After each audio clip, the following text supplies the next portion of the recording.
क्या आपको कहानियां और ऑडियो बुक्स पसंद हैं? तो जुड़िए नॉवल एक्सप्लेनर से, जहां हर कहानी खास बनती है। अब समय की कमी नहीं, कभी भी कहीं भी कहानियां सुने। कौन सी कहानी सुनना चाहते हैं? कमेंट में नाम लिखें। कुछ कहानियां 18 प्लस दर्शकों के लिए हो सकती हैं। कृपया इन्हें ईयरफोन लगाकर सुनें। अभी सब्सक्राइब करें। अध्याय 118 युवा मास्टर झो। रथ पर चमचमाते सुनहरे कवच पहने सैनिकों की दो पंक्तियां खड़ी थीं, और उनकी आभा से पता चलता था कि वे सभी मार्शल मास्टर थे। लोगों का एक समूह धीरे धीरे कांस्य डेक से नीचे चला गया। प्रमुख व्यक्ति के हाथ में एक फोल्डिंग पंखा था, और उसके मुस्कुराते चेहरे पर अहंकार का संकेत था, जैसे कि उसने मंच पर किसी को भी स्वीकार नहीं किया हो। आखिरकार आप यहाँ हैं, यंग मास्टर युशान। किन यांग जल्दी से पास गए और उस आदमी का अभिवादन किया। वह इतना उत्साहित लग रहा था मानो वह अपने सबसे बड़े उद्धारकर्ता से मिल गया हो। भगवान यांगबियाओ यहाँ आपके साथ नहीं हैं। राजकुमार ने रथों की ओर देखा। झो युशान ने भौहें चढ़ा लीं और अपने हाथ में थामा हुआ फोल्डिंग पंखा हटा दिया। उसके चेहरे पर अप्रसन्नता का भाव उभर आया और उसने ठंडे स्वर में कहा, क्या इतनी छोटी सी बात पर मेरे पिता को व्यक्तिगत ध्यान देने की आवश्यकता है? किन यांग ने तुरंत झुककर कहा, नहीं, इसकी कोई जरूरत नहीं है। मुझे विश्वास है कि यंग मास्टर युशान अकेले ही इस मामले को सुलझा सकते हैं। झो युशान ने ऐसे कहा मानो उसका अकेले आना किन यांग के लिए पहले से ही एक बड़ा सम्मान था। उसने मंच पर कदम रखा और अपनी आंखों के कोने से चारों ओर देखा, और जब उसने सभी को अपने चेहरे पर सम्मान और भय देखा, तो वह विजयी रूप से मुस्कुराया और संतुष्ट महसूस किया। अचानक उसे कई उदासीन नजरों का एहसास हुआ, जिससे वह बेहद असहज हो गया। कोई मुझे इस तरह कैसे देख सकता है? जब वह कुछ लोगों की ओर देखने लगा तो उसकी आंखें ठंडी हो गईं। लेकिन उसने जो देखा उससे उसकी पलकें तुरंत झपक गईं। युआन मास्टर युआ हाओ, आप यहाँ क्यों हैं? युआन हाओ के अलावा वह वांग चेन को भी जानता था, जो उसे व्यंग्य भरी नजरों से घूर रहा था। हालांकि वह उनके अलावा अन्य लोगों को नहीं जानता था, लेकिन उनके आचरण से वह बता सकता था कि वे कीमियागर थे। यहाँ इतने सारे कीमियागर क्यों हैं? युआन हाओ ने मुस्कुराते हुए कहा, बहुत अच्छा मिला यंग मास्टर युशान। मैं यहाँ बिजनेस के सिलसिले में आया हूँ। व्यापार? झो युशान ने भौहें चढ़ा दी। युआन हाओ का तथाकथित व्यवसाय कीमियागर संघ से संबंधित कुछ होना चाहिए। हालांकि उनका रुतबा ऊंचा था और वे आमतौर पर अहंकारी थे, फिर भी उन्होंने कीमियागर संघ के प्रति अनादर दिखाने की हिम्मत नहीं की। तो उन्होंने दोस्ताना लहजे में कहा, मैं भी यहाँ एक छोटे से मामले के लिए आया हूँ, और काम पूरा होने के बाद मैं चला जाऊंगा। मैं आपको और आपके दोस्तों को परेशान नहीं करूंगा। उसने मुड़कर तियानशुई के दरबारियों पर नजर डाली और फिर उसकी नजर किन झेंग पर पड़ी। अपने होठों के कोने पर एक व्यंग्यात्मक मुस्कान के संकेत के साथ उसने अपना सिर ऊंचा किया और गर्व से कहा, किन झेंग। उसकी आवाज का स्वर ऐसा था जैसे कोई श्रेष्ठ व्यक्ति किसी तुच्छ नौकर को बुला रहा हो। किन झेंग की आंखों में क्रोध की झलक दिखी, लेकिन उसने इसे अपने चेहरे पर दिखाने की हिम्मत नहीं की। यह क्या है युवा मास्टर युशान? उसने गहरी आवाज में कहा। यह क्या है? झो युशान ने अपना सिर उठाया और मुस्कुराया। फायरक्रो साम्राज्य के महामहिम सम्राट के अलावा कोई भी मुझसे इस तरह बात करने की हिम्मत नहीं करता है। हालांकि यह मानते हुए कि आप बूढ़े हैं, मैं आपको माफ कर दूंगा। मैं आज तियानशुई के राजकुमार की नियुक्ति के लिए यहाँ हूँ। किन यांग एक अच्छे आदमी हैं, इसलिए वह राजकुमार होंगे। किन झेंग की छाती गुस्से से भर गई।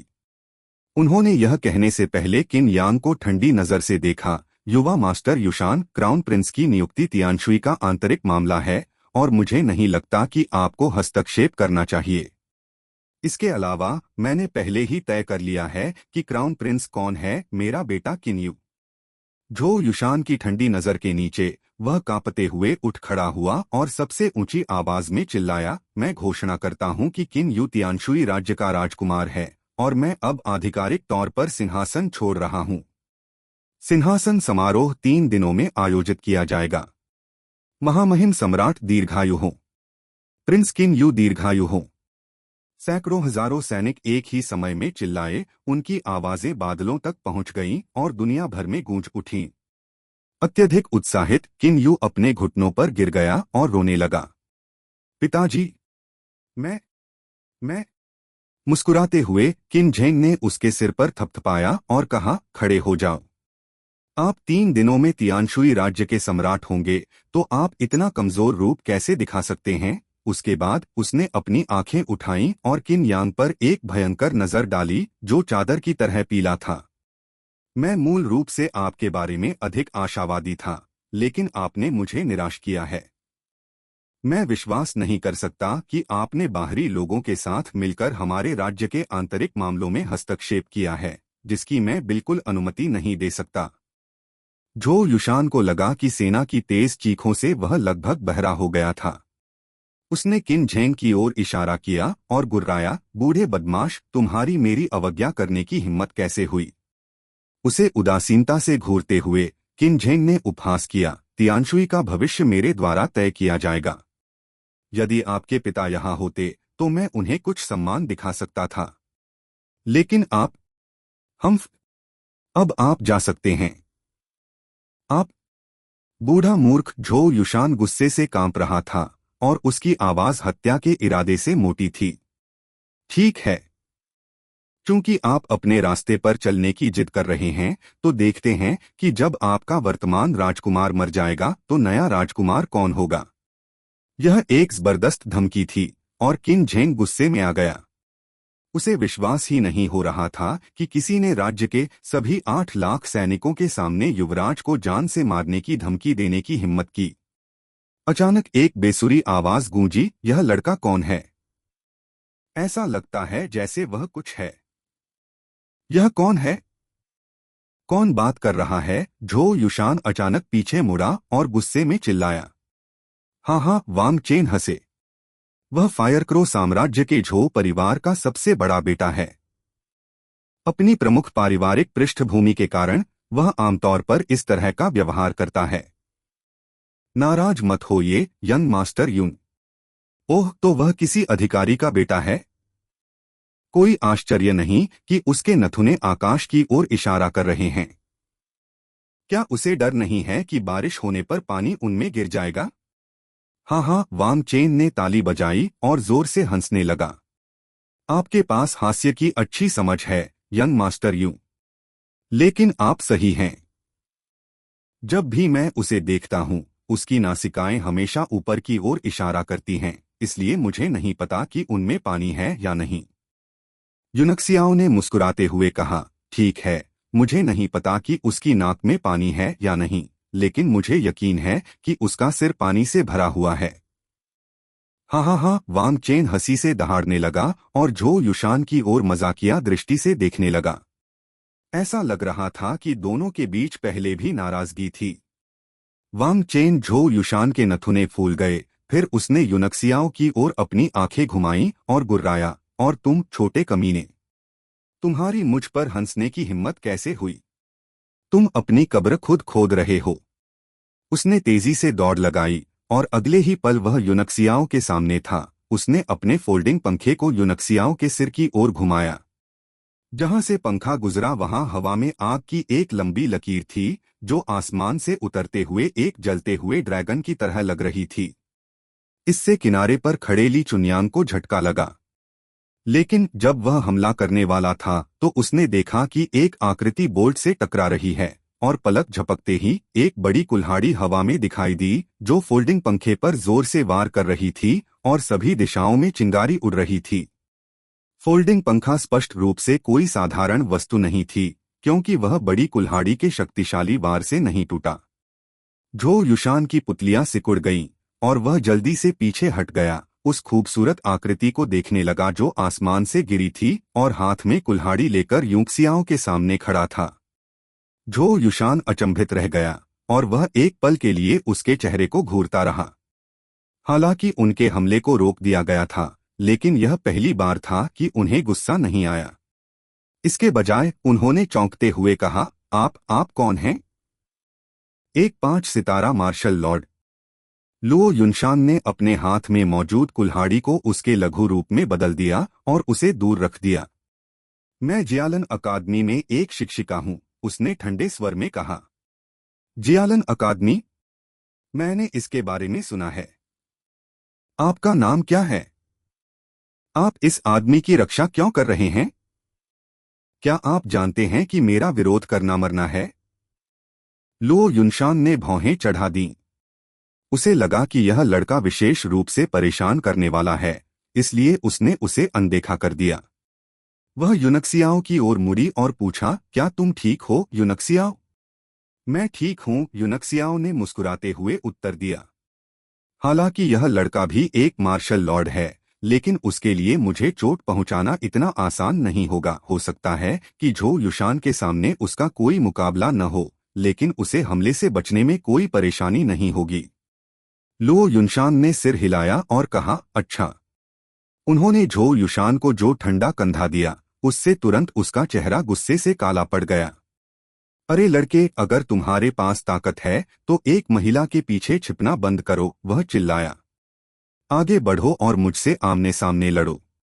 तुम आमने सामने लड़ो। युनक्सियाओं के होठों पर एक मजाकिया मुस्कान तैर गई और उसने कहा, आप एक 5 सितारा मार्शल लॉर्ड मुझे एक 3 सितारा मार्शल मास्टर को आमने सामने की लड़ाई के लिए चुनौती दे रहे हैं?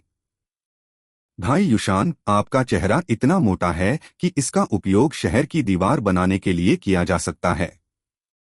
झो युशान थोड़ा शर्माया, फिर उसने एक ठंडी खर्राटे ली और एक सज्जन व्यक्ति की तरह अपना पंखा खोला। यदि आपके पास गेंदें नहीं हैं, तो बस कह दें। खैर, जब तक आप मेरे सामने घुटने टेकते हैं और मेरे संतुष्ट होने तक झुकते हैं, मैं आपकी जान बख्श सकता हूं।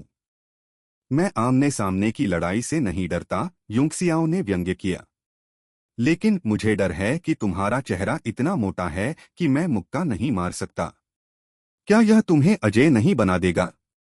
हाँ हाँ, वांग चेन एक बार फिर हंस पड़े। युवा मास्टर युन, आप वास्तव में मुद्दे पर आ गए हैं। ऐसा लगता है कि जब मैं भविष्य में उससे लड़ूंगा तो मुझे इसके खिलाफ सावधान रहना होगा।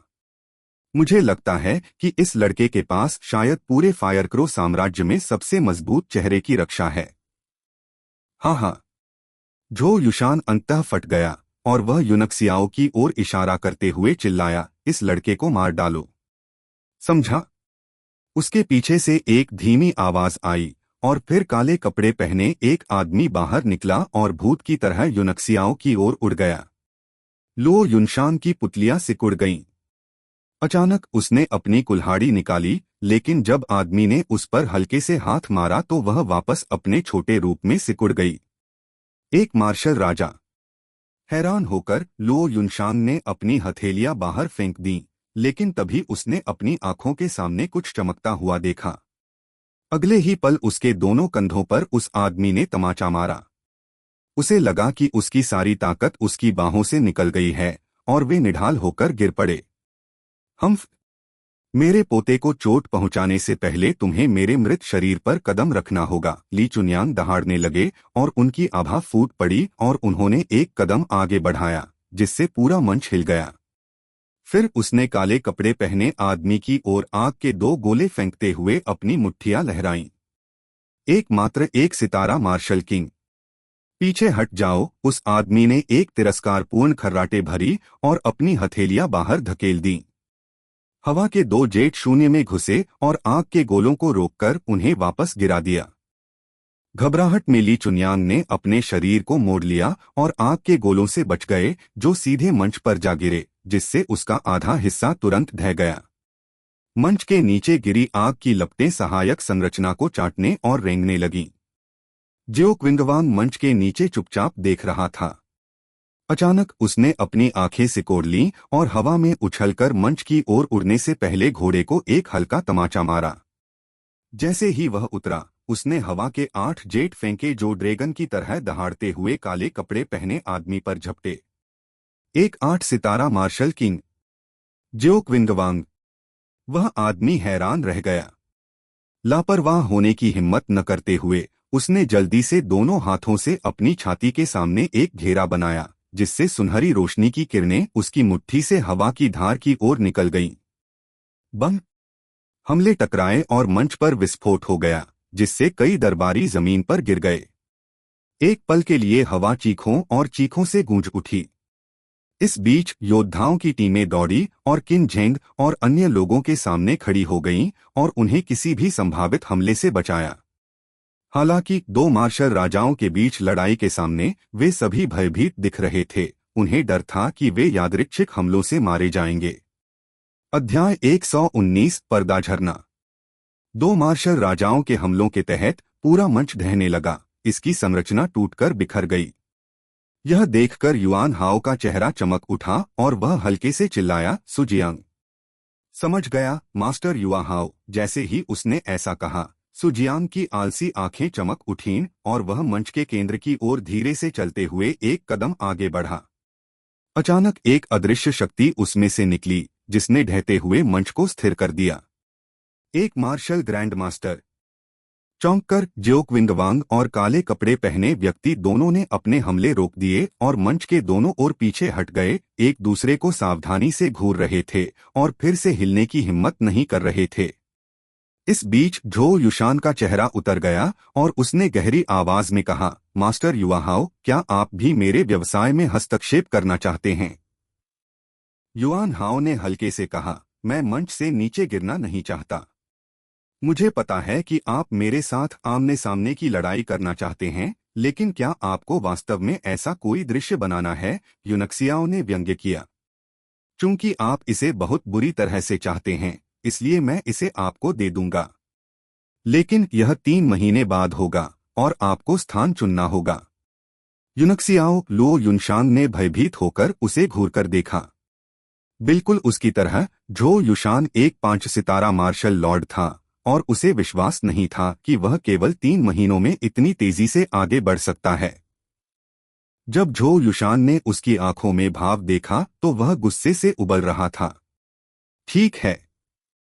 3 महीने बाद फायर क्रो साम्राज्य के गोल्डन क्रो मंच पर मैं तुम्हें घुटनों के बल झुकने पर मजबूर कर दूंगा और मुझसे भीख मांगूंगा कि मैं तुम्हारी दयनीय जिंदगी को छोड़ दूं। उसने लुओ युनशान पर ठंडी नजर डाली, फिर उसने एक भयावह मुस्कान के साथ कहा, और यह महिला, यदि तुम हार गए तो वह मेरी हो जाएगी। लुओ युनशान का चेहरा उतर गया और वह गुस्से से आग बबूला हो गई। यूनक्सियाओ थोड़ा भ्रमित था। इससे मुझे क्या लेना देना कि युनशान तुम्हारा है या नहीं? कहने की जरूरत नहीं है कि हम अभी भी नहीं जानते कि तुम मुझे हरा सकते हो या नहीं। झो युशान के चेहरे पर एक तुच्छ भाव उभर आया और उसने कहा, मेरे सामने दिखावा करना बंद करो।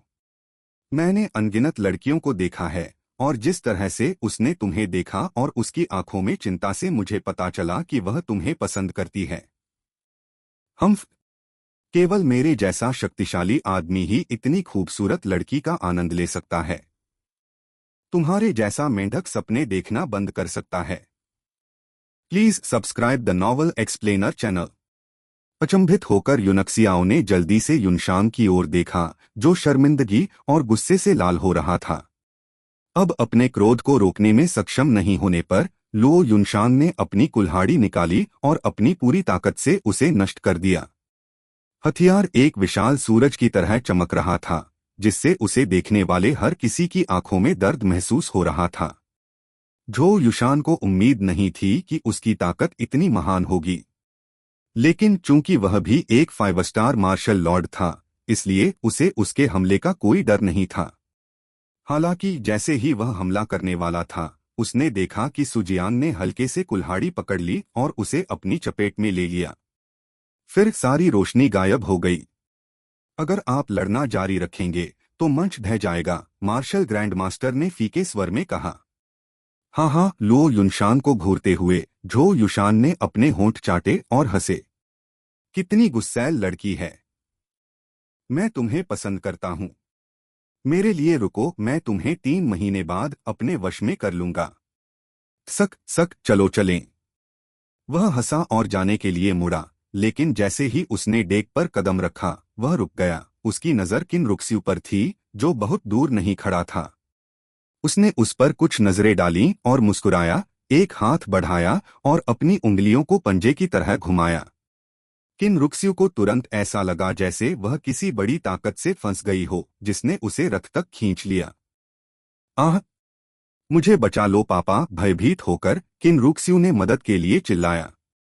झो युशान हंसा और रथ की ओर बढ़ने से पहले उसे अपनी बाहों में खींच लिया। चूंकि अब मुझे वह औरत नहीं मिल सकती, इसलिए मैं अपनी प्यास बुझाने के लिए एक छोटी लड़की रखूंगा। एक राज्य की राजकुमारी के रूप में तुम मेरी उपपत्नी बनने के योग्य हो। जब हम लौटेंगे तो मैं तुमसे अपनी 23वीं उपपत्नी के रूप में विवाह करूंगा। हाँ हाँ। ब्लू लोटस तलवार का गीत। जबकि हर कोई अभी भी सदमे में था, युंगसियाओ ने पहले ही स्प्रिंग वाटर की तलवार खींच ली थी और आगे बढ़ गया था। तुम मौत की तलाश में हो, काले कपड़े पहने आदमी ने ठिठुरते हुए खर्राटे लिए और अपनी हथेली बाहर फेंकी, लेकिन उसे कुछ चमकता हुआ दिखाई दिया और वह अगले ही पल यह देखकर हैरान रह गया कि उसका हमला केवल बाद की छवि पर हुआ था, वास्तविक लक्ष्य पर नहीं। यह कैसे संभव है? Please subscribe the novel explainer channel. यहाँ तक कि जब वह आदमी स्तब्ध था, युनक्सियाओ पहले ही झो युशान के सामने तलवार से हमला कर चुका था। एक विशाल नीला कमल का फूल खिल गया जो दूसरे पर जोर से टूट रहा था। तुम मौत की तलाश में हो। झो युशान हैरान और क्रोधित दोनों था। उसे विश्वास ही नहीं हो रहा था कि मात्र 3 सितारा मार्शल मास्टर उस पर इतनी बेरहमी से हमला करेगा। क्रोध के आवेश में उसने अपने मुड़ने वाले पंखे को झटका दिया और उसे घुमाया, जिससे बल की तरंगें निकलीं जो शक्तिशाली हवाओं में बदल गईं और नीले कमल के फूल को छेद गईं। आखिरकार उनके खेती के आधार में अंतर बहुत जबरदस्त था। युंगसियाओ तेजी से हवा में चला गया और कुछ हमलों से बच गया और फिर बाकी बल तरंगों को नजरअंदाज करते हुए अपनी तलवार को फिर से काट दिया। यह स्पष्ट रूप से एक आंतरिक युद्ध शैली थी। क्या? छोटा हरामी!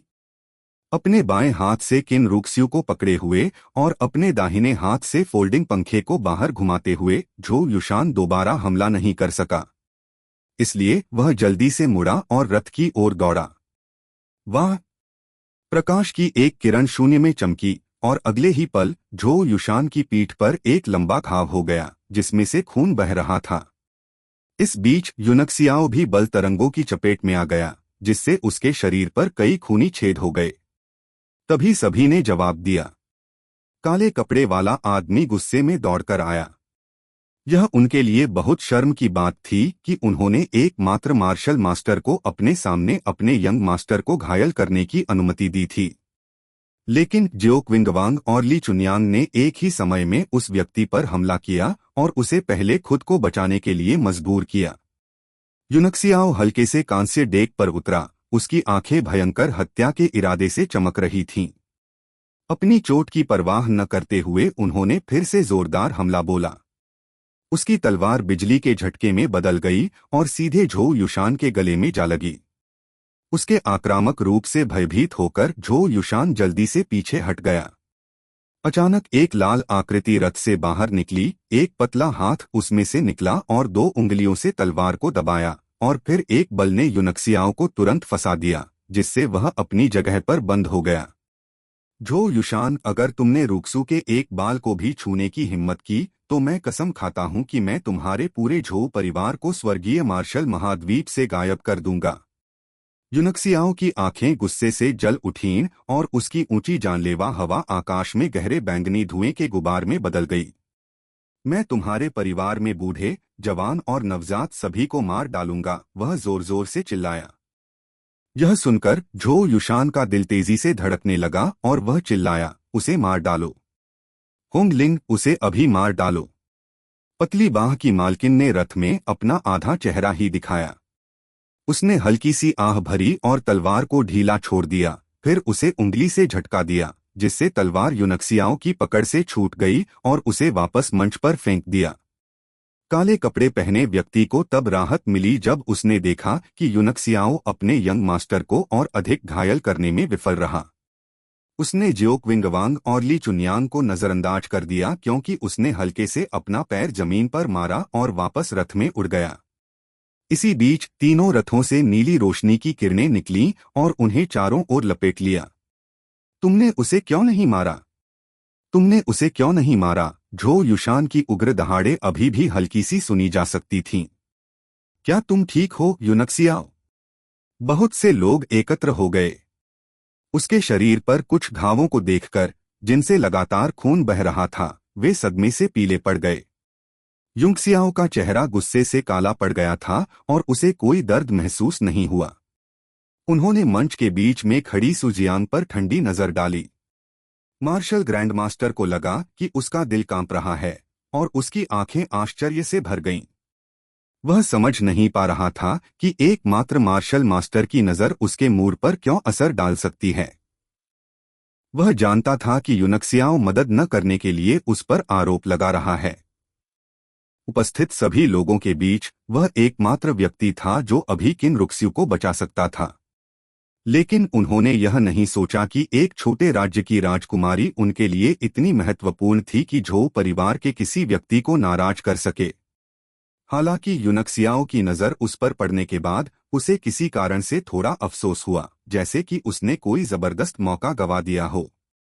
वांग चेन, मेरे पास यांग डी को मेरे लिए कुछ करने का मौका है ना? यूनक्सियाओ ने गहरी आवाज में पूछा। वांग चेन रुके और फिर जल्दी से उत्तर दिया, हाँ। यूनक्सियाओ का चेहरा बेहद पीला पड़ गया था। अच्छा, मैं आपको मौका हस्तांतरित करूंगा, लेकिन शर्त यह है कि आपको अगले 3 महीनों के लिए किन रुक्स्यू की सुरक्षा सुनिश्चित करनी होगी। क्या आप इसे स्वीकार करने को तैयार हैं?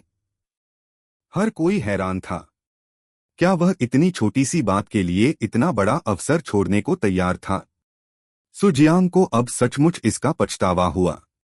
अगर यूनक्सियाओ ने उसे यह पहले बताया होता तो वह किन रुक्स्यू को वापस ले लेता, भले ही उसे झो युशान को मारना पड़े। यांग डी 7वीं श्रेणी का कीमियागर था और वह इस अवसर का उपयोग करके उससे कुछ औषधीय गोलियों को परिष्कृत करने के लिए कह सकता था, जो उसे सफलता हासिल करने और एक मार्शल सम्राट बनने में मदद कर सकता था। हाँ, मैं इसे स्वीकार करने को तैयार हूं। वांग चेन ने अपनी आंखें सिकोड़ लीं और गहरी आवाज में कहा, क्या मैं आपकी बातों पर भरोसा कर सकता हूं? हल्की मुस्कान के साथ यूनक्सियाओ ने कहा, हाँ, मैं अपने शब्दों का सम्मान करूंगा। वांग चेन की आंखें उत्साह से चमक उठीं और उन्होंने कहा, बहुत बढ़िया। मैं अब अपने परिवार को एक पत्र भेजूंगा और उनसे राजकुमारी रुक्स्यू को वापस लाने के लिए कहूंगा, चाहे कुछ भी हो। फिर वह युआन हाओ और अन्य लोगों की ओर मुड़ा और उसने कहा, इससे पहले कि बहुत देर हो जाए, मास्टर युआन हाओ, मैं पहले फायरक्रो साम्राज्य के लिए जा रहा हूं। युआन हाओ ने अपनी आंखों में ईर्ष्या के साथ सिर हिलाया और अपने दिल में आह भरते हुए सोचा कि ऐसा भाग्य उसके पास कभी क्यों नहीं आया। वांग चेन के चले जाने के बाद मंच पर उदासी छा गई। हालांकि किन रुक्स्यू के लिए उनके दिलों में बहुत कम जगह थी, यूनक्सियाओ के डरावने चेहरे ने सभी को उदास कर दिया। किन झेंग ने मुस्कुराते हुए कहा, चिंता मत करो यूनक्सियाओ। चूंकि वांग चेन मदद करने के लिए सहमत हो गया है, रुक्सू ठीक रहेगा। झो, वांग, मो, चेंग, फायरक्रो साम्राज्य में 4 सुपर परिवारों में से प्रत्येक की ताकत एक राज्य से अधिक है। झो परिवार रुक्स्यू को लेकर वांग परिवार के साथ कभी नहीं टूटेगा और वांग परिवार भी उसे बचाने की पूरी कोशिश करेगा, ताकि वे यांग डी को उनके लिए कुछ करने के लिए कह सकें। यूनक्सियाओ ने कोई उत्तर नहीं दिया। जिया रोंग पहले ही आ चुकी थी और उसके शरीर पर लगे कुछ घावों की देखभाल कर चुकी थी। वह वहीं चुपचाप खड़ा रहा, उसकी आंखों में हत्या का इरादा और भी मजबूत होता जा रहा था। उसके आसपास के सभी लोगों को बेचैनी महसूस हुई, मानो नरक का द्वार खुल गया है। अधिकांश दरबारी मंच से गिर गए थे और सैनिकों ने उन्हें पकड़ लिया था और वे अब उनकी ओर देख रहे थे। ज्यादा मत सोचो, हमेशा एक समाधान होगा, किन झेंग ने कहा। मैंने पद त्याग दिया है और किन यू, अब आप तियानशुई के राजकुमार हैं। राज्याभिषेक समारोह 3 दिनों में आयोजित किया जाएगा। फिर उसने किन यांग की ओर देखा, जिसका चेहरा रक्तहीन था, और गुर्राया, उसे दूर लाओ और उसे बंद कर दो। किन यू बेहद उत्साहित था और वह मुश्किल से अपनी खुशी रोक सका। तमाम उतार चढ़ाव के बाद आखिरकार धूल जम गई। मंच के नीचे मौजूद सभी सैन्य अधिकारी, सैनिक और दरबारी तुरंत चिल्ला उठे, महामहिम अमर रहें, युवराज अमर रहें। अध्याय 120 अटकल। जयकारों की गड़गड़ाहट सुनकर राजधानी में आम लोगों ने राहत की सांस ली। जल्द ही सड़कों पर दुकानें फिर से खुल गईं और मार्शल लॉ समाप्त हो गया। हालांकि सड़कों और गलियों में भी तरह तरह की अफवाहें फैलने लगीं और लोग इस बारे में बातें करने लगे कि क्या हुआ था। युआन हाओ यूनक्सियाओ के साथ कीमिया के बारे में कुछ चर्चा करना चाहता था, लेकिन जब उसने यूनक्सियाओ के चेहरे पर अंधेरा देखा तो उसने विचार छोड़ दिया। झांग किंगफान और जू हान को बधाई देने के बाद वह अपने लोगों को लेकर आया और फायरक्रो साम्राज्य के कीमियागर एसोसिएशन को वापस रिपोर्ट करते हुए चला गया। इसके तुरंत बाद पूरी राजधानी में हलचल मच गई। हर घर में लालटेनें लटकाई जा रही थीं और सजावट की जा रही थी। 3 दिनों में होने वाले समारोह की तैयारी की जा रही थी। कुछ दरबारी तैयारी में शामिल हो गए, जबकि अन्य जिन्होंने गलत पक्ष चुना था वे सभी दुखी और दुहखी दिख रहे थे। वे दूसरों से मदद मांगकर किनयू के जहाज पर चढ़ने की उम्मीद में भी व्यस्त थे, लेकिन उन सभी को अस्वीकार कर दिया गया। तब से वे दिन रात इधर उधर भटकते रहे, मानो कोई बड़ी विपत्ति आसन्न हो। ऑर्ली परिवार निस्संदेह सर्वोच्च प्रतिष्ठा का योगदानकर्ता बन गया था। बहुत से लोग उनका समर्थन करना चाहते थे, लेकिन गार्डों ने उन सभी को ली निवास से कम 100 मीटर की दूरी पर रोक दिया और किसी को भी प्रवेश करने की अनुमति नहीं दी गई। शाही महल में किनयू 5 पंजे वाले ड्रैगन वस्त्र में बदल गया था और सिंहासन कक्ष के भीतर आगे पीछे घूम रहा था। सिंहासन पर बैठा था और हंसते हुए बार बार खड़ा हो रहा था। बाई माओ ने अपने चेहरे पर ढकी पतली साटन की चादर हटा दी थी। सिंहासन कक्ष में उनमें से केवल 2 ही थे, इसलिए वह अधिक आराम से रह सकती थी। प्रसन्न मुस्कान के साथ उन्होंने कहा, इतने सालों तक काम करने के बाद आखिरकार आपने अपना सपना पूरा कर लिया। आपको सबसे अधिक श्रेय मिलता है, बाई माओ, किनयू ने सौम्य स्वर में कहा। इन सभी वर्षों में यह आपके लिए कठिन रहा है। उसका चेहरा थोड़ा शर्मा गया और उसने शर्माते हुए कहा, नहीं, यह यंग मास्टर यूं होना चाहिए। किनयू का चेहरा अचानक चमक उठा और उसकी आंखें रोशनी की चमक से चमक उठीं। तुम्हें क्या लगता है मुझे ली यूनक्सियाओं को कैसे इनाम देना चाहिए? उसे राजा बनाओ। तो फिर मुझे उसे कौन सी जमीन देनी चाहिए? बाई माओ के चेहरे पर मुस्कान बिखर गई। क्या आप उसके बारे में चिंतित हैं? किनयू अपने चेहरे पर चिंतित भाव लेकर खड़ा हुआ और सिंहासन कक्ष से नीचे चला गया। ली यूनक्सियाओं की ताकत रहस्यमय है। उसे 2 चौथी श्रेणी के कीमियागरों और 2 मार्शल राजाओं का समर्थन प्राप्त है और सेना में लगभग सभी जनरल उसके आदमी हैं। अगर मैं उसे राजा बना दूं, तो भविष्य में तियानशुई की संप्रभुता का मालिक कौन होगा? किन परिवार या ली परिवार? बाई माओ उसकी ठंडी आवाज से अचंभित रह गई। महामहिम, क्या आप ली यूनक्सियाओं से छुटकारा पाने की योजना बना रहे हैं? उसने घबराते हुए कहा। उसने उसकी ओर देखा और उसके होठों पर हल्की सी मुस्कान तैर गई। मेरे पास यह विचार है, लेकिन मुझमें ताकत और साहस की कमी है। चौंककर बाई मो ने जल्दी से कहा, महाराज, आपको इतनी खुलकर बात नहीं करनी चाहिए। अगर दूसरों को पता चल जाए। किनयू ने मुस्कुराते हुए उसकी बात काट दी। हम यहाँ केवल 2 लोग हैं और मैंने आपको केवल इस बारे में बताया है। पिछली बार आपने मेरे लिए भविष्यवाणी की थी और भविष्यवाणी की थी कि मैं अपने जीवन के दाता से मिलूंगा जो मुझे सिंहासन पर चढ़ने में मदद करेगा। वह भविष्यवाणी सच साबित हुई है। क्या आप ली यूनक्सियाओं पर एक और भविष्यवाणी कर सकते हैं और देख सकते हैं कि क्या वह भविष्य में मेरे लिए खतरा पैदा करेगा? बाई माओ को अपने दिल में गर्माहट महसूस हुई, यह जानकर कि उसने ही उसे इतनी महत्वपूर्ण बात के बारे में बताया था। उसने उसे एक प्यारी सी मुस्कान दी और कहा, जरूर, मैं इसे दोबारा करूंगी। अटकल एक प्रकार की रहस्यमय कला थी जो प्राइमर्डियल क्यूई को चोट पहुंचाती थी और कुछ उन्नत भविष्यवाणियां सीधे तौर पर भविष्यवक्ता के जीवनकाल को नुकसान पहुंचा सकती थीं। बाई माओ को पता था कि वह कई बार ऐसा नहीं कर सकती, लेकिन फिर भी उसने जिससे वह प्यार करती थी उसके लिए ऐसा किया। उसने अपनी अंगूठी से एक प्राचीन कछुए का खोल निकाला और उसे फर्श पर रख दिया। फिर उसने अपनी उंगलियों को काटा और अपने खून से उसके चारों ओर कई अजीब संरचनाएं बनाईं। अंत में उसने कुछ सोने के सिक्के निकाले और उन्हें नीचे रख दिया। जब उसका काम पूरा हो गया तो उसने कछुए के खोल को हथेली से थपथपाया। In the blink of an eye, shafts of golden light broke out of the formations, and the 4 golden coins jumped into the air, spinning rapidly around the shell. किन यू ने अपनी आंखें थोड़ी सी सिकोड़ लीं और चुपचाप बगल से देखता रहा। उसका चेहरा उस पर पड़ती सुनहरी रोशनी से टिमटिमाता हुआ प्रतीत हो रहा था। बाई माओ की पुतलियां सुनहरी होने लगीं, मानो उसने कछुए के खोल के साथ किसी प्रकार का संबंध स्थापित कर लिया हो। इसके तुरंत बाद शेल पर पैटर्न सक्रिय हो गए, क्योंकि उन्होंने प्राचीन, समझने में कठिन पात्रों को प्रकट करना शुरू कर दिया जो बाहर कूद गए और शून्य में मंडराने लगे। हालांकि तीसरे पात्र के बाहर कूदने के तुरंत बाद खोल के ऊपर का शून्य किसी बल से परेशान होने लगा और कांपने लगा। बाई मो का चेहरा तुरंत चादर की तरह पीला पड़ गया, उसके गालों पर पसीने की बूंदें बह रही थीं। बाई मो, क्या बात है? किन यू चौंका। उसने पहले भी उसे भविष्यवाणी करते हुए देखा था, लेकिन उसने ऐसा कोई संकेत कभी नहीं देखा था। उल्टी, अब और अधिक देर तक टिकने में असमर्थ, बाई माओ ने मुंह से सुनहरा खून निकाला और उसकी पीठ पर गिर गई। शंख की सुनहरी रोशनी तुरंत फीकी पड़ गई और चारों सिक्के अपना सारा रंग खोकर वापस फर्श पर गिर गए। बाई माओ, किन यू ने जल्दबाजी की और उसकी मदद की। क्या हुआ? उसके चेहरे पर कुछ रंग लौट आया था, लेकिन उसकी आंखों में अब भी डर भरा हुआ था। कांपती आवाज में उसने कहा, मैं इसे नहीं देख सकती।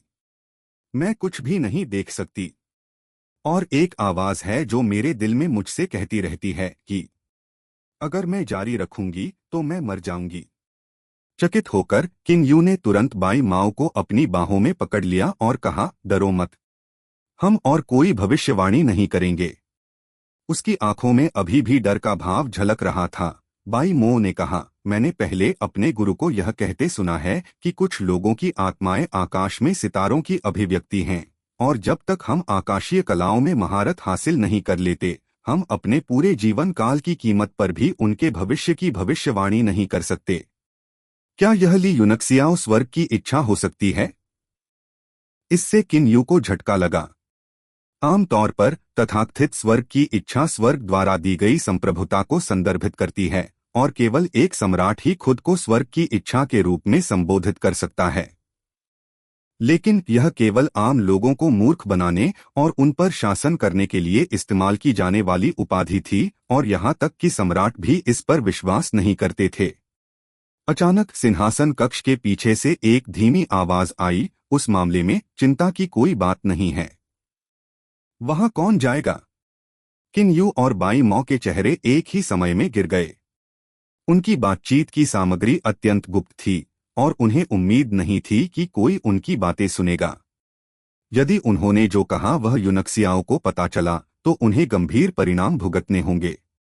झांग क्विंगफान ने किन झेंग को व्हीलचेयर से बाहर धकेल दिया। किन झेंग का चेहरा स्वास्थ्य से चमक रहा था, और ऐसा लग रहा था कि वह अचानक कई दशक छोटा हो गया है। पिताजी, आप? किन यू एक पल के लिए ठिठक गया, फिर आश्चर्य से बोला, आप बहुत स्वस्थ दिखते हैं। किन झेंग ने उसे एक कड़वी मुस्कान दी, आश्चर्यचकित मत हो, मैं अधिक समय तक जीवित नहीं रह सकता। मैंने किंगफैन से मुझे अपने जीवन के अंत में तरोताजा रखने के लिए कुछ उत्तेजक दवाएं देने के लिए कहा। चौंककर किन यू ने पूछा, क्यों? किन झेंग ने आह भरते हुए कहा, मैं कई वर्षों से अचंभित हूं और धीरे धीरे बहुत सी चीजें भूल गया हूं। मैं मरने से पहले तुम्हें कुछ सिखाना चाहता हूं। उसने फिर से आह भरते हुए बाई माओ की ओर देखा और कहा, आप अपनी बातचीत में बहुत लापरवाह थे।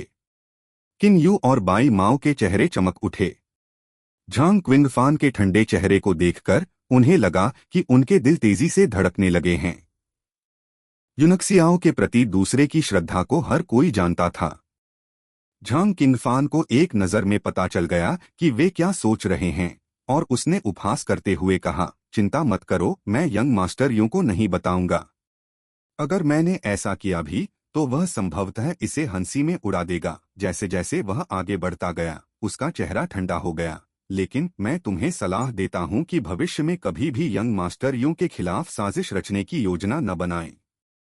इस खतरनाक विचार के बारे में भी न सोचें, अन्यथा आपको एक अनथीन आपदा का सामना करना पड़ेगा। समझा? किन यू ने अपना सिर झुकाया और धीमी आवाज में उत्तर दिया। किन झेंग ने मुस्कुराते हुए उसकी ओर देखा और कहा, मुझे पता है कि आप थोड़ा असंतुष्ट होंगे, लेकिन किंगफान सही है। आप तियानशुई में किसी के खिलाफ साजिश रच सकते हैं या उसे मार सकते हैं, लेकिन कभी भी ली परिवार के लोगों को नाराज न करें। ली यूनक्सियाओ केवल 15 साल का है, लेकिन वह पहले से ही एक 3 सितारा मार्शल मास्टर और तीसरे स्तर का कीमियागर है। किसी ने कभी भी इतना अविश्वसनीय कुछ हासिल नहीं किया है। इस तरह का आदमी छोटी जगह में नहीं रहेगा तियानशुई। वहां की विस्तृत दुनिया वह जगह है जहां उसे जाना चाहिए। किन यू एक पल के लिए रुके, फिर उन्होंने कहा, सलाह के लिए धन्यवाद पिता। मैं उन्हें कल के सिंहासन समारोह में राजा की उपाधि प्रदान करूंगा। मुझे जमीन का कौन सा टुकड़ा उन्हें इनाम देना चाहिए?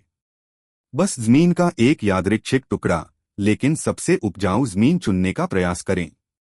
एक यादृच्छिक किन यू को समझ नहीं आया। झांग क्विंगफान अपना सिर हिलाए बिना नहीं रह सका। महामहिम, क्या आपको नहीं लगता कि यंग मास्टर यूं जितना मजबूत होगा, आपके लिए उतना ही बेहतर होगा? जब वह चौथे स्तर का या उससे भी ऊंचा कीमियागर बन जाएगा, तो क्या आपको लगता है कि वह और उसका परिवार दोनों अभी भी सिंहासन या भूमि में रुचि रखेंगे? वास्तव में मेरा मानना है कि महामहिम के सिंहासन पर चढ़ने के बाद ये परिवार धीरे धीरे तियानशुई के राजनीतिक परिदृश्य से हट जाएगा। किन झेंग ने कहा, किंगफैन सही है। निश्चिंत रहें, चाहे फूल कैसे भी खिलें और मुरझाएं, इसे स्वाभाविक रूप से लें, चाहे बादल ऊपर और नीचे बहते हों। यह उनके जैसे विशेषज्ञों द्वारा अपनाया गया जीवन का तरीका है, और यह समय के साथ साबित हुआ है। यह अफसोस की बात है कि मैं इसे अतीत में नहीं समझ पाया, जिसके कारण यांग दी को नाराजगी के साथ छोड़ना पड़ा और तियानशुई को अपना सबसे बड़ा अवसर गंवाना पड़ा। महामहिम, जूटियन संप्रदाय की स्थिति के बारे में सोचने का प्रयास करें और आप समझ जाएंगे, झांग क्विंगफान ने कहा। शुरुआत में जूटियन संप्रदाय भी फायरक्रो साम्राज्य का एक कुलीन परिवार था, लेकिन अब यह पूरी तरह से राजनीति से हट गया है और स्वर्गीय मार्शल महाद्वीप पर एक महान शक्ति बन गया है, एक सुपर अस्तित्व जिसे हम सामान्य लोगों को देखने की जरूरत है। अब मैं समझा। किन यू ने एक पल में यह देखा और उसके दिल की गांठ सुलझ गई। वह जल्दी से झुका और बोला, धन्यवाद पिता और मास्टर झांग। आप अभी भी युवा हैं और आपको बहुत कुछ सीखना है। यह अफसोस की बात है कि मैं वर्षों से सिंहासन से मोहित हो गया था, जिसके कारण आपके और आपके बड़े भाई के बीच संघर्ष हुआ था। और अब मेरे पास आपको सिखाने के लिए ज्यादा समय नहीं बचा है। किंगफैन कमांडर बाई, आप अभी हमें छोड़ सकते हैं। मैं युएर से अकेले में बात करना चाहूंगा। Please subscribe the novel explainer channel. Zhang Qingfan ने आह भरी। उसने अपने पुराने दोस्त पर एक नजर डाली जो कई वर्षों से उसके साथ था, और फिर पिता और पुत्र को पीछे छोड़ते हुए बाई माओ के साथ सिंहासन कक्ष से बाहर चला गया। कई घंटे बाद किन यू हॉल से बाहर चला गया। उसका चेहरा उदास था और उसकी आंखों में आंसू थे। झांग किंगफान के चेहरे पर एक अकेलापन था और वह गहरी सांस ले रहा था। चौंककर बाई माओ ने पूछा, महामहिम। किन यू ने आसमान की ओर देखते हुए एक लंबी सांस ली और कहा, पिता का निधन हो गया। अध्याय 121 सामग्री इकट्ठा करें। Please subscribe the novel explainer channel. वह सम्राट जो जीवन भर अपने सिंहासन से बहुत प्यार करता था, अंततः मर गया। यह तियानशुई और यहाँ तक कि इसके आसपास के राज्यों के लिए चौंकाने वाली खबर थी। लेकिन इसने फायरक्रो साम्राज्य में बहुत अधिक ध्यान आकर्षित नहीं किया, और केवल कुछ रईसों ने शोक मनाने के लिए अपने प्रतिनिधियों के रूप में गृहस्वामी को भेजा था। अगले दिन किन यू नए सम्राट के रूप में सिंहासन पर बैठे और उन सभी को पुरस्कृत किया जिन्होंने सराहनीय सेवा प्रदान की थी। यूनक्सियाओ को वुचेंग का राजा बनाया गया था और तियानशुई में सबसे समृद्ध शहर यानवू उसे उसकी स्थायी जागीर के रूप में दिया गया था। इनाम से तुरंत ही दरबार में हड़कंप मच गया। किसी ने इसे खुलकर कहने की हिम्मत नहीं की, लेकिन अनगिनत स्मारक सिंहासन पर भेजे गए। हालांकि उन सभी को किन यू द्वारा वापस कर दिया गया था। यानवू तियानशुई के सबसे उत्तरी भाग में स्थित था। यह फायरक्रो साम्राज्य को जोड़ने वाला एक किला था और तियानशुई और महाद्वीप के बीच एक केंद्रीय लिंक था। यदि शहर को बंद कर दिया गया तो पूरे तियानशुई और महाद्वीप के बीच यातायात पूरी तरह से कट जाएगा। इसलिए इसे राजधानी के अलावा तियानशुई का दूसरा सबसे महत्वपूर्ण शहर कहा जा सकता है।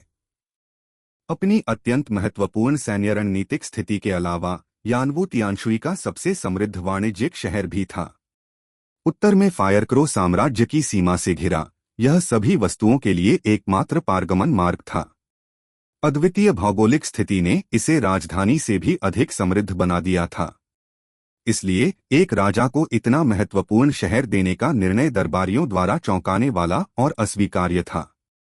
लेकिन सिंहासन पर भेजे गए सभी स्मारक वापस आने के साथ सभी को महामहिम के दिल में यूक्सियाओं के वजन का एहसास होने लगा और वे एक एक करके चुप हो गए। सबसे आश्चर्य की बात यह है कि जिस दिन किन यू सिंहासन पर बैठे और सराहनीय सेवा प्रदान करने वालों को पुरस्कृत किया, उस दिन यूनक्सियाओ उपस्थित नहीं हुए। यहाँ तक कि जो हिजड़ा उसके पास शाही हुक्म लेकर आया था, उसने आधे दिन तक इंतजार करने के बाद भी उसे नहीं देखा और उसे शाही हुक्म को पीछे छोड़ने के लिए मजबूर होना पड़ा। जब हिजड़ा शाही महल में लौटा और किन यू को इसकी सूचना दी तो क्रोधित होने के बजाय उसने राहत की सांस ली और हंसा, यहाँ तक कि हिजड़े को पुरस्कृत भी किया। इससे सभी दरबारियों को पसीना आ गया और तब से किसी ने भी यूनक्सियाओं के बारे में बुरा बोलने की हिम्मत नहीं की।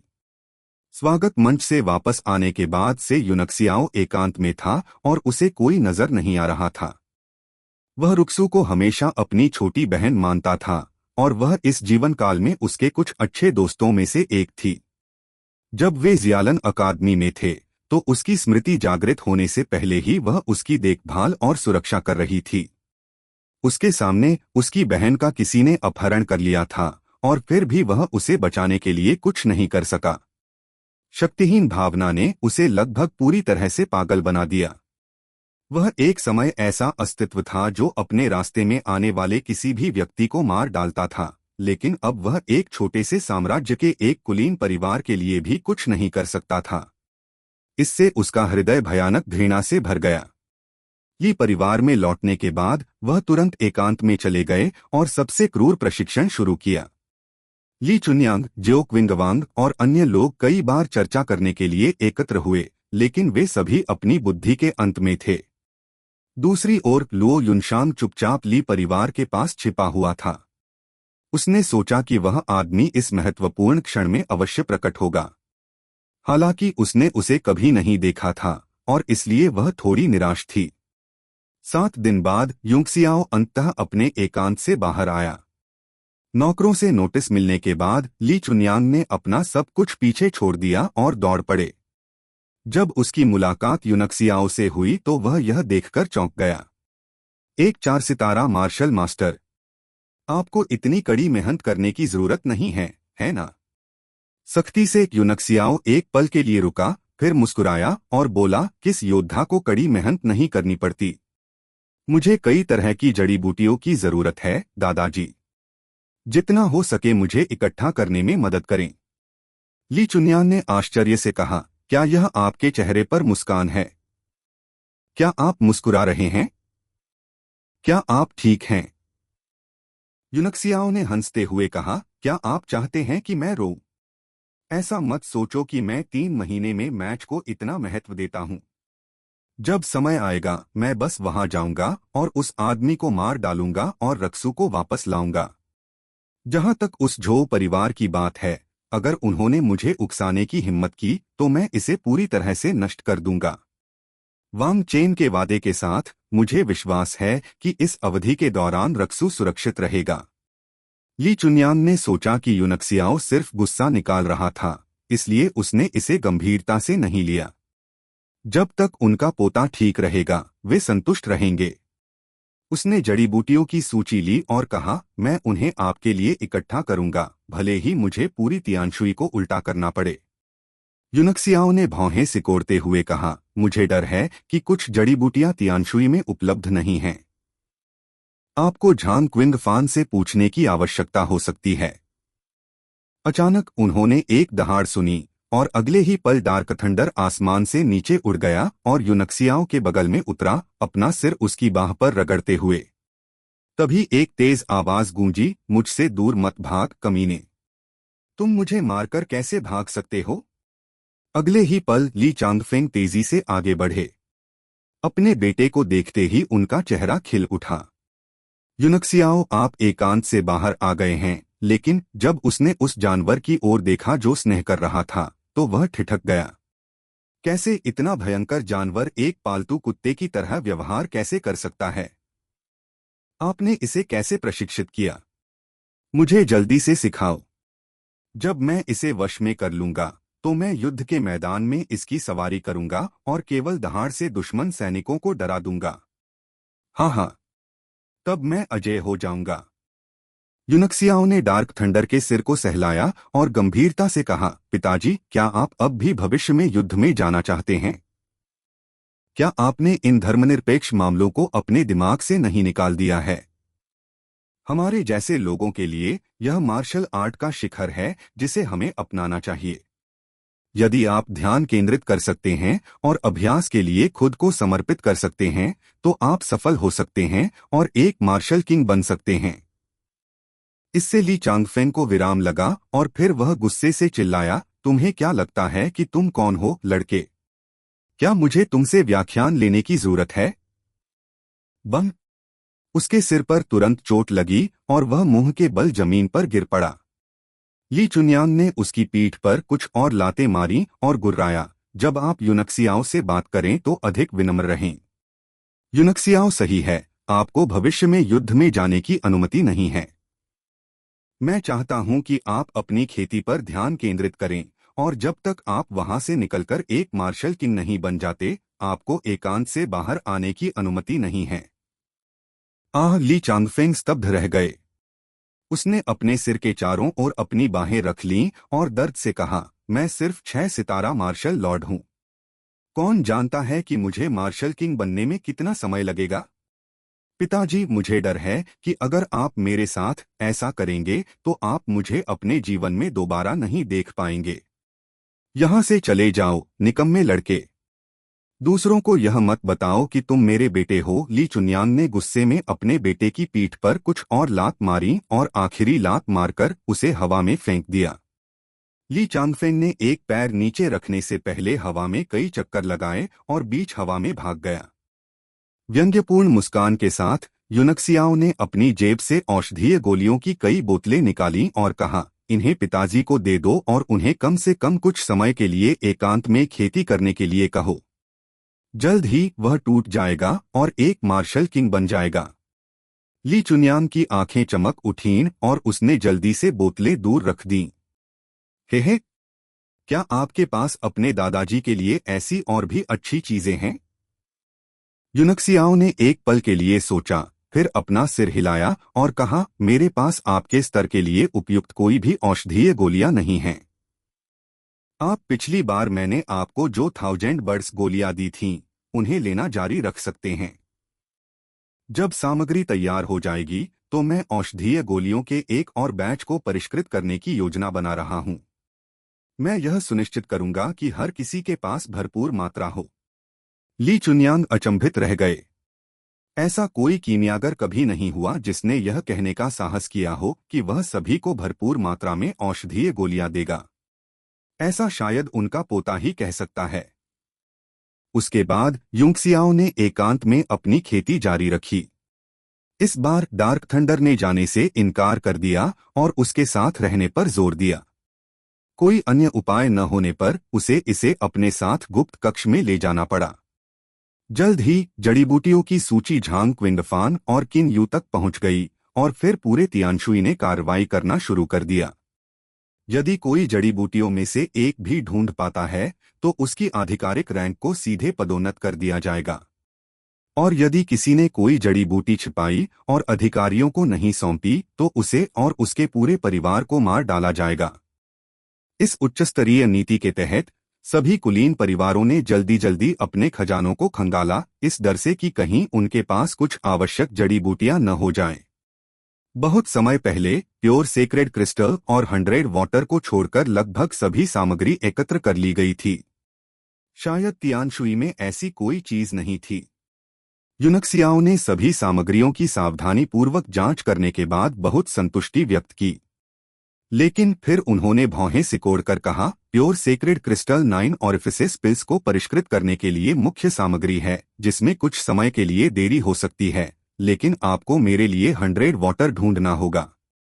यह गोल्डन सिक्ससन गोलियों को परिष्कृत करने के लिए उपयोग की जाने वाली मुख्य सामग्री है, जो एकमात्र औषधीय गोली है जो जी मेंग को बचा सकती है, जो कोमा में है। ली चुन्यांग ने कड़वाहट से कहा, हमने पूरे तियानशुई को कई बार उल्टा कर दिया है। आप मुझे यह क्यों नहीं बताते कि इसे कहाँ खोजा जाए? यूनक्सियाओं ने भौहें चढ़ा दीं। अगर यह वास्तव में यहाँ नहीं मिल सकता है, तो हमारा एकमात्र विकल्प किसी को सी ऑफ सोल फॉर्मेशन में भेजना है। वे वहां उपलब्ध होंगे। सी ऑफ सोल फॉर्मेशन कीमियागर संघ के मुख्यालय का घर था, जो सभी कीमियागरों के लिए पवित्र भूमि भी थी। दुनिया में कोई भी सामग्री, भले ही वह केवल एक बार अस्तित्व में थी, वहां पाई जा सकती थी, जब तक कि कोई कीमत चुकाने में सक्षम हो। झांग क्विनफान ने कहा, सी ऑफ सोल फॉर्मेशन यहां से बहुत दूर है और एक चक्कर लगाने में बहुत लंबा समय लगेगा। इसे इतना परेशानी भरा नहीं होना चाहिए।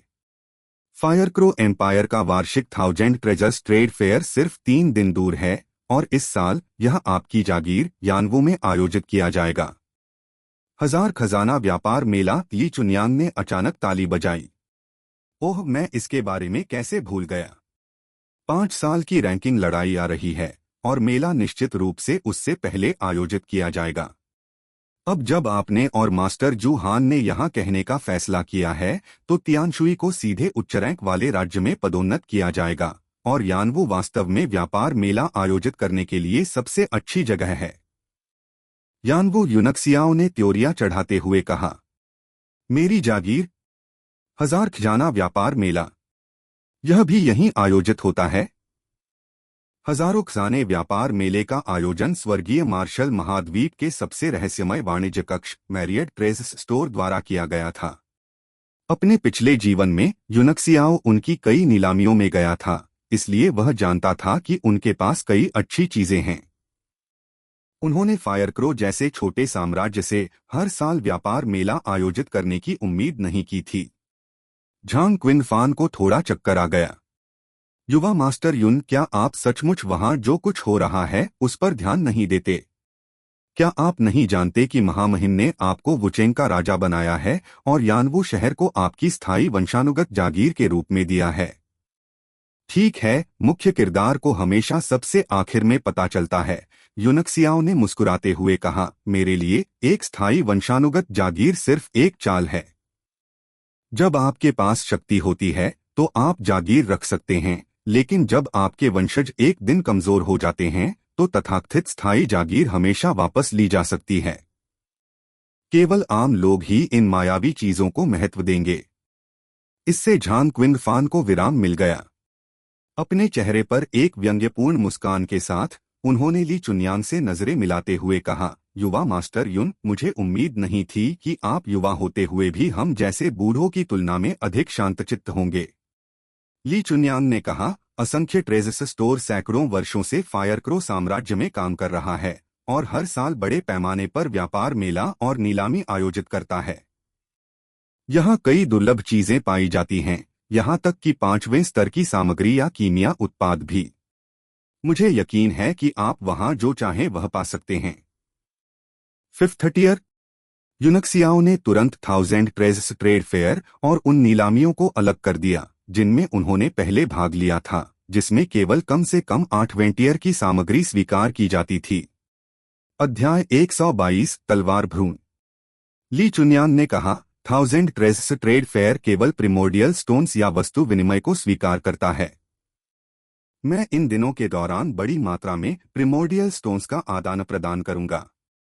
झांग क्विनफैन ने कहा, मेरे पास अभी भी बहुत सारे आदिम पत्थर हैं। जरूरत पड़ने पर मैं उन्हें यंग मास्टर यू को उधार दे दूंगा। युंगसियाओ ने लापरवाही से अपनी अंगूठी उतार दी और ली चुनयांग को दे दी। अंदर की हर चीज को प्राइमर्डियल स्टोन्स में बदल दें। मास्टर झांग, मैं अपनी तलवार ब्लैक गर्ल को परिष्कृत करने की योजना बना रहा हूं और मुझे एक कीमिया कक्ष उधार लेने की जरूरत है। उसकी आंखें चमक रही थीं। झांग क्विंगफान ने जल्दी से कहा, तियानशुई में सबसे अच्छा कीमिया कक्ष कीमियागर संघ के स्वामित्व में है। मैं अभी जूहान को सूचित करूंगा। उनके लिए युंगसियाओ को कुछ परिष्कृत करते देखना न केवल एक दृश्य आनंद था, बल्कि कुछ नया सीखने का अवसर भी था। ऐसा अवसर दुर्लभ था और इसकी मांग नहीं की जा सकती थी। युनक्सियाओ ने हंसते हुए कहा, तब मैं तुम्हारे साथ चलूंगा। उनके जाने के बाद ली चुनयांग ने अपनी दिव्य भावना रिंग में भेजी। उसने जो देखा उससे उसका दिमाग बिल्कुल खाली हो गया और वह लगभग बेहोश हो गया। अंदर की संपत्ति उसकी कल्पना से परे थी। ये वे चीजें थीं जिन्हें युनक्सियाओ ने विभिन्न शहरों से लूटा था और सन झेंगजोंग से जीता था। सारी उपयोगी चीजें उसने अलग कर दी थीं और ये सभी उसके लिए बेकार थीं। यहाँ तक कि हजारों खजाने व्यापार मेले के बिना भी वह उन सभी को आदिम पत्थरों से बदल देगा। जल्द ही पूरा ली परिवार प्रिमोर्डियल स्टोन्स की खरीद और आदान प्रदान में व्यस्त हो गया, जिसके कारण सीधे तौर पर राजधानी में प्रिमोर्डियल स्टोन्स की कीमत कम से कम 3 गुना बढ़ गई। कीमियागर संघ में जब जूहान ने सुना कि युनक्सियाओ एक तलवार को परिष्कृत करने के लिए आ रहा है, तो वह तुरंत अपने एकांत से बाहर निकल गया। लू याओ ने अभी अभी उन सभी दस्तावेजों को स्थानांतरित किया था जिन्हें तत्काल निपटाने की आवश्यकता थी, लेकिन कुछ समय के लिए उन्हें अपने कमरे में ढेर कर दिया गया था। लेकिन अगले ही पल में उन्होंने उन सभी को खिड़कियों से बाहर फेंक दिया, जैसा कि उन्होंने आदेश दिया था, चाहे आसमान गिर रहा हो, किसी को भी हमें परेशान न करने दें। इससे लू याओ डर गई, क्योंकि उसने उसे इतना उग्र कभी नहीं देखा था। लेकिन जब उसने युनक्सियाओ को मुस्कुराते हुए कीमिया कक्ष में जाते देखा, तो वह तुरंत समझ गई कि क्या हुआ था। युनक्सियाओ ने ब्लैक गर्ल को बाहर निकाला और कुछ देर तक उसका अवलोकन किया, फिर ध्यान से विचार करना शुरू किया। झांग किंगफान और जूहान दोनों उत्साह से एक तरफ खड़े हो गए और उन्होंने अपनी सांसें रोक लीं और बिना पलकें झपकाए उसे देखा। जब प्रतिद्वंद्वी महान मार्शल मास्टर हो तो 100 गुना गुरुत्वाकर्षण बल का उपयोग एक आश्चर्यजनक हमले के रूप में किया जा सकता है, लेकिन जब मैं एक मार्शल लॉर्ड के खिलाफ हूं तो यह पूरी तरह से बेकार होगा। मुझे लगता है कि इसे हटाया जा सकता है। खुद से बड़बड़ाने के बाद युनक्सियाओ ने तलवार हवा में फेंक दी और अपने प्राइमर्डियल क्यूई से विस्फोट करने से पहले अपने हाथ से एक बेहतर ग्रेड प्राइमर्डियल स्टोन को कुचल दिया। पाउडर जल उठा और आग की धारा में बदल गया, जिसने तलवार को पूरी तरह से घेर लिया और उसे तड़का दिया। सरणियों और विभिन्न मुहरों के मिट जाने से तलवार एक लंबी काली पट्टी में बदल गई। फिर युनक्सियाओ ने अपनी अंगूठी से सभी प्रकार की सामग्रियों को निकालना शुरू कर दिया और उन्हें एक साथ जोड़ने के लिए विभिन्न हाथ की मुहरों को बाहर फेंकते हुए उन्हें इसमें जोड़ना शुरू कर दिया। झांग क्विंगफान और जूहान की आंखें चौड़ी हो गईं और उनके दिल सदमे से भर गए। क्या यंग मास्टर युन एक स्तर को छोड़कर पहले स्तर के रहस्यवादी हथियार को सीधे तीसरे स्तर में परिष्कृत करने की कोशिश कर रहा है? क्या यह भी किया जा सकता है? दोनों व्यक्तियों ने भयभीत होकर एक दूसरे को देखा और फिर वे एक ही समय में कुटिलता से मुस्कुराए। लगभग हर बार जब युनक्सियाओ ने कुछ परिष्कृत किया तो उसने उनके सामान्य ज्ञान को तोड़ दिया और वे लगभग इसके आदी होने लगे। वे सिर हिलाते हुए ध्यान से देखते रहे। बहुत जल्द तलवार पूरी तरह से ठंडी हो गई, चपटी और पतली हो गई और एक सामान्य तलवार की तरह दिखने लगी। तलवार के भ्रूण की सतह प्रकाश की धारियों से तरंगित हो गई, जिससे पता चला कि वह संवेदनशील था और आसपास की शक्ति को अवशोषित करके खुद को विकसित कर रहा था। युंगसियाओ के हाथ विभिन्न मंत्रमुग्ध इशारों से चमक रहे थे। कक्ष में संरचनाओं के प्रभाव के तहत आसपास की प्राइमर्डियल क्यूई तलवार में डालते ही क्यूई ड्रैगन की तरह मूर्त हो गईं। अंततः जब उसने ब्लेड के साथ एक तृतीय स्तरीय स्टील सोल स्टोन को जोड़ दिया तो उसने कहा, यह हो गया। इसी बीच तलवार हवा से गिरी और खनक के साथ फर्श पर जा लगी। झांग क्विंगफान और जू हान ने एक दूसरे को देखा, उनके चेहरे हैरान थे। जब उन्होंने पुष्टि कर ली कि वह वास्तव में मर चुका है, तो वे आगे बढ़े और ध्यानपूर्वक अध्ययन करते हुए तलवार को बाहर निकाला। अपने संदेह को नियंत्रित करने में असमर्थ झांग किंगफान ने पूछा, युवा मास्टर यूं, हालांकि यह तलवार बेहद तेज और आत्माओं से भरी है, मुझे लगता है कि इसमें कुछ कमी है। चूंकि आपने तलवार को संघनित करने वाले मंत्र का उपयोग नहीं किया है, इसलिए शोधन अभी तक पूरा नहीं हुआ है ना? यूनक्सियाओ ने मुस्कुराते हुए कहा, यह अभी के लिए केवल एक तलवार का भ्रूण है। मैं एक तृतीय स्तरीय रहस्यवादी हथियार को परिष्कृत करना चाहता था, लेकिन जब मैंने आपको यह कहते हुए सुना कि हजारों खजाना व्यापार मेला बस कुछ ही दिन दूर है, तो मैंने अपना मन बदल दिया।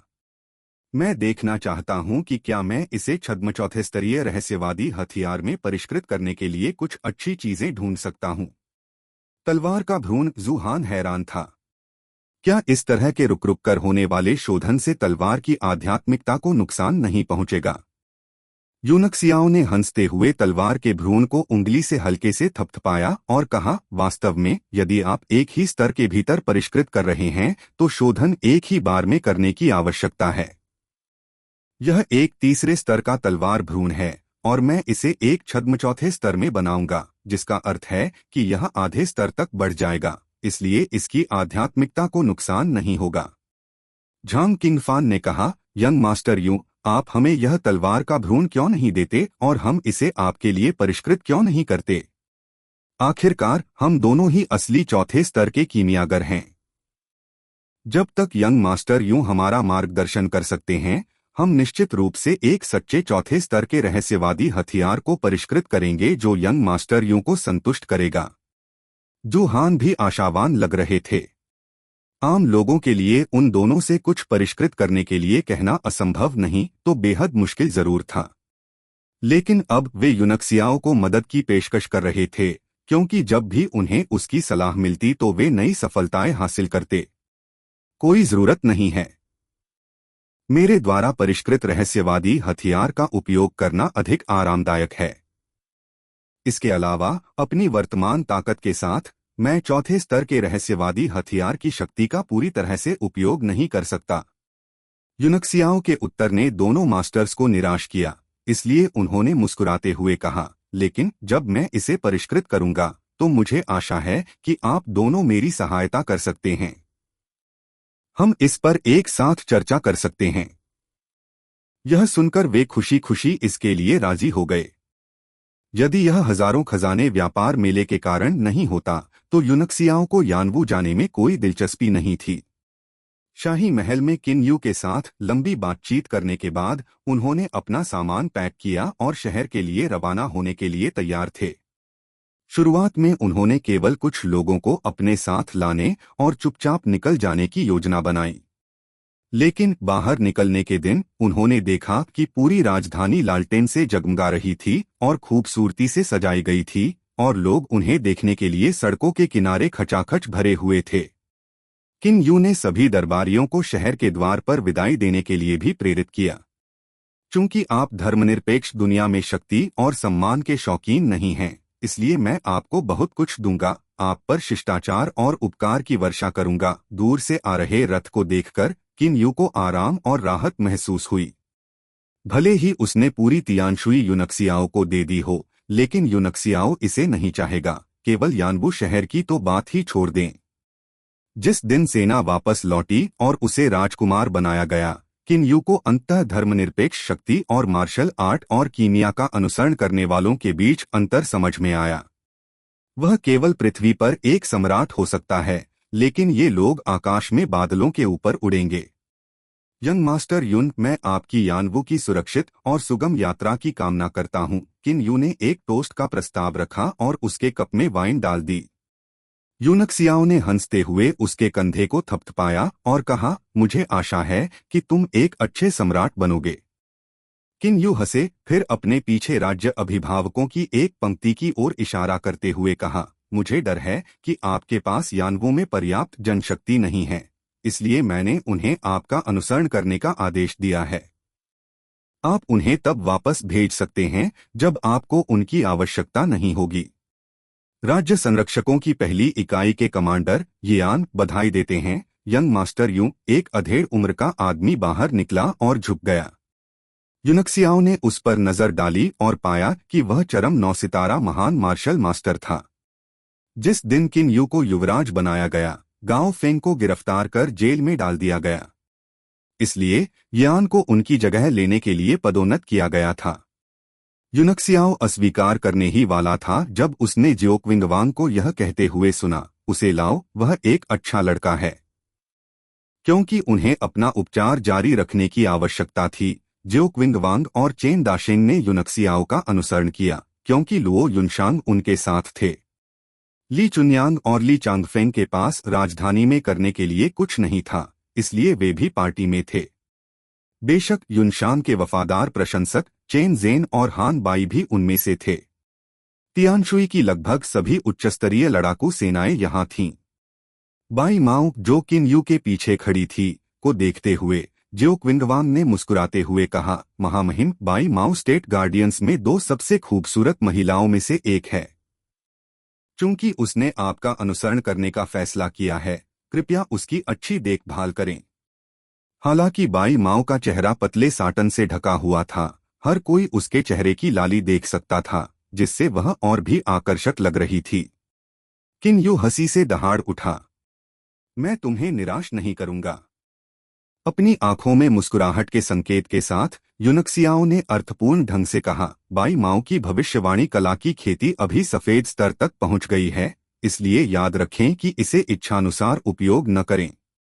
अन्यथा जब आप किसी विशेषज्ञ से मिलते हैं तो जो प्रतिक्रिया आपको भुगतनी पड़ती है, वह आपके सभी शिरोबिंदु को तोड़ देगी और यहाँ तक कि आपको एक अपंग में बदल देगी। अगर मुझे सही से याद है तो आपके संप्रदाय का 5वां बुजुर्ग एक अपंग है, क्योंकि उसने किसी विशेषज्ञ पर भविष्यवाणी की थी। बाई मो का चेहरा उतर गया क्योंकि उसकी पुतलियां शून्य और भावहीन हो गईं और उसकी आंखें सदमे और आतंक से भर गईं। यूनक्सियाओ को पता था कि उसने उस पर भविष्यवाणी की थी, और इतना ही नहीं, उसने उसके संप्रदाय का भी अनुमान लगा लिया। और जिस बात ने उसे सबसे अधिक भयभीत कर दिया वह यह थी कि वह उसके संप्रदाय के रहस्यों को जानता था। 5वीं बुजुर्ग शायद ही कभी खुद को जनता के सामने दिखाती थीं। हालांकि उसका दर्जा ऊंचा था, लेकिन निजी तौर पर कहा जाता था कि वह एक अपंग थी जिसके पास खेती का कोई आधार नहीं था। बाई माओ संप्रदाय में बस एक छोटी शिष्या थी, लेकिन उसने भी 5वें बुजुर्ग के बारे में कई अफवाहें सुनी थीं। कुछ लोगों ने कहा कि वह आश्चर्यजनक रूप से प्रतिभाशाली थी और उसे अगली संप्रदाय नेता माना जाता था, लेकिन उसके अहंकार ने उसे खुद से आगे निकल जाने और किसी ऐसे व्यक्ति पर भविष्यवाणी करने के लिए मजबूर कर दिया जो उसे नहीं करना चाहिए था, जिसने उसे वह बना दिया जो वह आज थी। बाई माओ को विवरण के बारे में पता नहीं था, लेकिन उसने यूनक्सियाओ से इसका उल्लेख करने की उम्मीद नहीं की थी, और उसके लहजे से लग रहा था कि उसे उस घटना का पूरा विवरण पता है। उसे यह कैसे पता चला? वह वास्तव में कौन था? बाई माओ का दिमाग पूरी तरह से खाली था। किन यू की अभिव्यक्ति में भी भारी बदलाव आया। उसकी आंखें घबराहट से चमक उठीं और उसने जल्दी से कहा, युवा मास्टर यूं, बाई माओ को दोष मत दो। मैंने उससे ऐसा करवाया। यह मुझे पता है, आपको समझाने की जरूरत नहीं है। यूनक्सियाओ ने मुस्कुराते हुए उसके कंधे को थपथपाया और कहा, अगर मैं तुम होते तो मैं भी ऐसा ही करता। यह अच्छा है कि तुम मेरे रुख को समझते हो। हमारे बीच बिल्कुल भी कोई संघर्ष नहीं होगा। वास्तव में जब मैंने तुम्हें सिंहासन पर चढ़ने में मदद की है तो मेरा मानना है कि भविष्य में हमारी बातचीत दुर्लभ होगी। किन यू ने अपने दिल में राहत की सांस ली, लेकिन साथ ही उन्हें थोड़ा दुख भी महसूस हुआ। एक राज्य के राजा के रूप में वह वास्तव में इस समय यूनक्सियाओ से ईर्ष्या करता था। चाहे वह कितना भी ऊपर चढ़ गया हो, वह हमेशा पृथ्वी पर एक अजगर ही रहेगा। लेकिन यूनक्सियाओ एक ड्रैगन होगा जो आकाश में उड़ता है। मैं हमेशा आपका स्वागत करूंगा और आप हमेशा तियानशुई के वुचेंग के राजा रहेंगे। वुचेंग के राजा, वुचेंग के राजा। नगर द्वार के ऊपर और नीचे दरबारियों और आम लोगों ने जय जयकार की। यूनक्सियाओं ने हाथ हिलाते हुए हंसते हुए कहा, और सभी दरबारियों की ईर्ष्यालु आंखों में वह दूसरों के साथ राजधानी छोड़कर चला गया।